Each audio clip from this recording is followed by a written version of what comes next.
بسم اللہ الرحمن الرحیم۔ میری بہن نے مرتے وقت اپنی نومولود بچی مجھے امانتاً سونپی تھی، مگر 2 سال بعد بھی جب وہ بچی جو کہ رشتے میں میری بھانجی بھی تھی اپنے سہارے پر نہ بیٹھ سکی تو میں نے سب سے آنکھ بچا کر اسے جلتے تندور کے قریب رکھ دیا اور وہ پیٹ کے بل رینگتی ہوئی تندور میں جا گری۔ اس سے پہلے کہ معصوم بچی کی دردناک چیخیں سن کر کوئی تندور تک پہنچتا، وہ معصوم اور مرزور بچی جل کر کولا ہو چکی تھی۔ میرا نام عشرت بلوچ ہے۔ میں بلوچستان کے شہر زیارت سے تعلق رکھتی ہوں۔ میرے والد صاحب خشک میوہ جات اور گرم کپڑے کی امپورٹ ایکسپورٹ کا کاروبار کرتے ہیں۔ ہمارا شمار زیارت کے امیر ترین گھرانوں میں ہوتا ہے۔ ہم 4 بہن بھائی تھے، 2 بہنیں اور 2 بھائی۔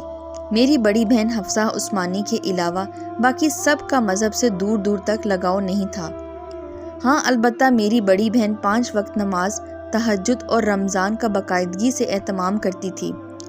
ہمارے گھر میں فقط ایک قرآن پاک تھا جو شاید میری ماں کو جہیز میں ملا تھا۔ بہت پرانا ہو چکا تھا، اس کے کچھ عوارق شہید بھی ہو چکے تھے۔ اس کو میری بڑی بہن کے سوا شاید کبھی کسی نے کھول کر نہیں دیکھا تھا۔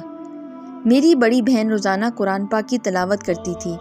جس جگہ سے قرآن پاک کے عوارق شہید ہونے کی وجہ سے الفاظ یا آیت پوری نہیں ہو رہی تھی، وہاں میری بہن نے ہمسایوں کا قرآن پاک مانگ کر پینسل سے کاغذ پر آیت اور الفاظ لکھ کر قرآن پاک کو پڑھنے کے قابل بنا رکھا تھا، اور میری بہن کے کئی بار کہنے کے باوجود بھی میرے دونوں بھائیوں اور والد صاحب کے پاس اتنا ٹائم نہیں نکل سکا کہ وہ میری بہن کے لیے نیا قرآن پاک لا دیں۔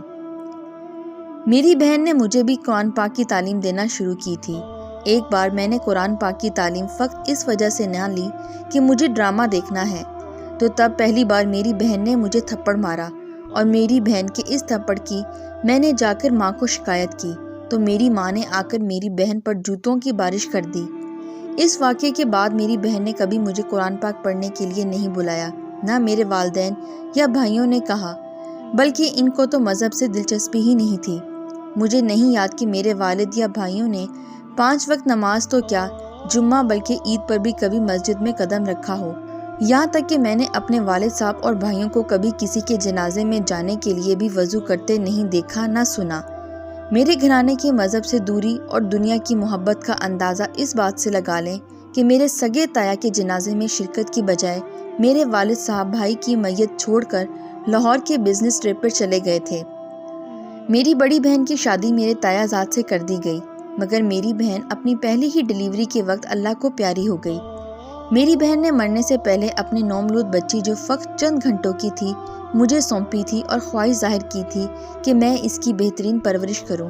میرے بھائیوں نے بھی میری بہن سے اس کی بیٹی پالنے کا رسمی طور پر ذمہ لینا چاہا، مگر میری بہن نے انکار کرتے ہوئے اپنی بیٹی مجھے سونپ دی اور خود ہمیشہ ہمیشہ کے لیے اللہ کے پاس چلی گئی۔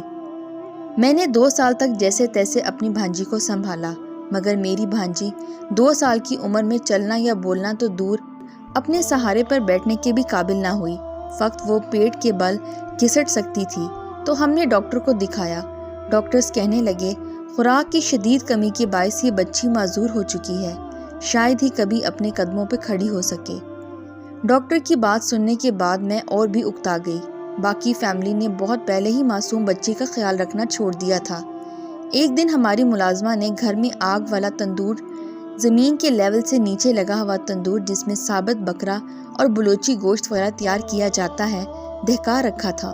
میں نے آنکھ بچا کر بچی کو تندور کے قریب رکھ دیا۔ بچی نادان تھی، گھسیٹتے ہوئے تندور میں جا گری اور بہت دردناک آوازیں نکالنے لگی، مگر اس سے پہلے کہ کوئی اس معصوم تک پہنچتا وہ جل کر کوئلہ ہو چکی تھی۔ یوں میں نے اپنی سگی بھانجی کی جان لے کر قاتلہ ہونے کے ساتھ ساتھ امانت میں بددیانتی بھی کر لی۔ خیر، کچھ وقت بعد میری شادی ہو گئی۔ میری شادی کے بعد میرے دونوں بھائیوں کی بھی شادی ہو گئی۔ میرے بھائیوں کی شادی کے بعد میرے والدین ایک دھماکے میں شہید ہو گئے۔